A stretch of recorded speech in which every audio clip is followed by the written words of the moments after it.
ఈరోజు వార్తల్లో ఒక మంచి వార్త ఒకటి చూడటం జరిగింది. ధూప దీప నైవేద్యాల కింద పనిచేసే వారికి 10,000 రూపాయలు ఇవ్వడానికి ఆంధ్రప్రదేశ్ ప్రభుత్వం నిర్ణయించిందని. CGF ఫండ్స్ అని ఎండోమెంట్స్కి ఉంటాయి. దీనికి ఏమి ప్రత్యేకంగా బడ్జెట్ రాష్ట్ర ప్రభుత్వం నుంచి రావాల్సిన అవసరం లేదు. దానిని ద్వారా వీళ్లకు ఆ సదుపాయం కల్పిస్తామని నిర్ణయించారు. చాలా స్వాగతించాల్సినటువంటి అంశం. కానీ దీంట్లో 2-3 అంశాలలో ప్రభుత్వం చాలా జాగ్రత్త తీసుకోవాల్సిన అవసరం ఉంది. రెండోది, వీళ్లను ఏ రకంగా ఉపయోగించుకోవాలనే దాని మీద కూడా ఒక నిర్దిష్టమైనటువంటి ప్రణాళిక అవసరం. ముందు జాగ్రత్తలు తీసుకోవాల్సిన అంశాలకు వద్దాం. ధూప దీప నైవేద్యం కింద ఏ ఆలయాలకు, ఏ ప్రార్థనా స్థలాలకు ఈ వేతనాన్ని వర్తింపచేయాలి అనేటటువంటి నిర్ణయం రాజకీయంగా జరగకూడదు. ఈరోజు ఎట్లా ఉన్నది, ఇంతకుముందు ధూపదీప నైవేద్యం ఇచ్చినటువంటి కేసులన్నీ కూడా లోకల్ ఎమ్మెల్యే రికమెండేషన్ మీద. సో ఆ రోజు చెట్టు కింద పుట్ట కింద 100 విగ్రహాలు, 100 ప్రార్థనా స్థలాలు పుట్టుకొని వచ్చాయి. ఆ పైన ప్రార్థన ఉండదు, పూజ ఉండదు. ఇది మాత్రం తీసుకోవటం జరుగుతున్నది. ఆ విధానాన్ని ఎట్లా అవాయిడ్ చేయాలి?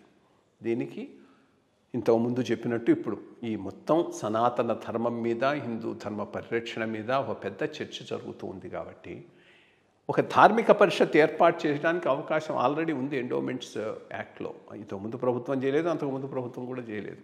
కేవలం ఐ థింక్ కొంజేటి రోజయ్య గారి టైంలో ఒక తడవే దాన్ని వేశారు. కిరణ్ కుమార్ రెడ్డి గారు కొనసాగించాడు. ఆ పైన మళ్ళీ దాని గురించి అనుకున్న నాథుడు లేడు.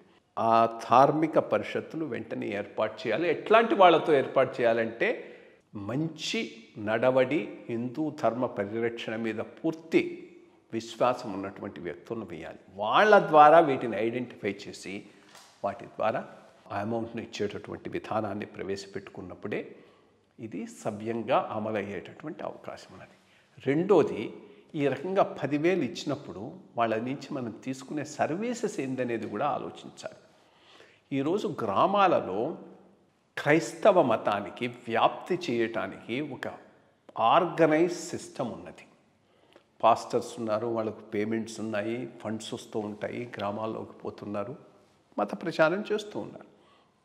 దానిని కౌంటర్ చేసే వ్యవస్థ హిందూ మతంలోనూ హిందూ సాంప్రదాయంలోనూ లేదు. ఆ పనికి ఈ ధూపదీప నైవేద్యం స్కీమ్ కింద అపాయింట్ చేసినటువంటి వాళ్ళందరినీ ఉపయోగించుకోవాలి. వాళ్లకు సరైనటువంటి శిక్షణ ఇవ్వాలి.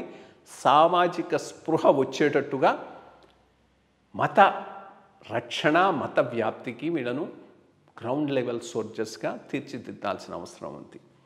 ఆల్రెడీ సీతా అనే ఇన్స్టిట్యూట్ ఒకటి సీతానగరంలో ఉన్నది, విజయవాడ పక్కన. ఎప్పుడూ అది నిద్రాణంగానే ఉంది. గత 5 సంవత్సరాలు ఇంకా పూర్తిగా నిద్రాణం చేసేశారు. ఎందుకంటే అది గట్టిగా పనిచేసేటువంటి వాళ్ళని తయారు చేస్తే వాళ్ళు అనుకున్న అజెండాకు భంగం కలుగుతుందన్న దిశగా దీనిని నడపడం జరిగింది. దానిని రివైవ్ చేయాలి, ఎనర్జైజ్ చేయాలి. అక్కడ వీళ్లకు ఈ సామాజిక స్పృహ మీద ట్రైనింగ్ ఇచ్చి, అన్ని ప్రాంతాలకు పోయి తీర్థప్రసాదాలు ఇచ్చి, మతం గురించి చెప్పేటటువంటి విధానాన్ని ఒకదాన్ని ఇంట్రడ్యూస్ చేయాల్సిన అవసరం ఆంధ్రప్రదేశ్ రాష్ట్రంలో ఎంతైనా ఉన్నది. సో ఇదొక మేజర్ ప్రోగ్రామ్ కింద ప్రభుత్వం టేకప్ చేయాల్సిన అవసరం ఉంది. ప్రభుత్వమే టేకప్ చేయాలి. ఎందుకంటే ఎండోమెంట్స్ డిపార్ట్మెంట్ ప్రభుత్వం కింద ఉంది. ప్రభుత్వమే ఆన్సరబుల్. బికాజ్ హిందూ మత పరిరక్షణ బాధ్యతను మనం తెలుసో తెలియకో ప్రభుత్వం నెత్తి మీద పెట్టినప్పుడు అది డిశ్చార్జ్ చేయాల్సినటువంటి బాధ్యత కూడా ప్రభుత్వం మీదనే ఉన్నది. అదే రకంగా ఒక పెద్ద ఎత్తున తిరుమల తిరుపతి దేవస్థానం వారి సౌజన్యంతో సామాజిక సమరసతా వేదిక వాళ్ళు చాలా గుడులు అన్ని ప్రాంతాల్లో కట్టించారు.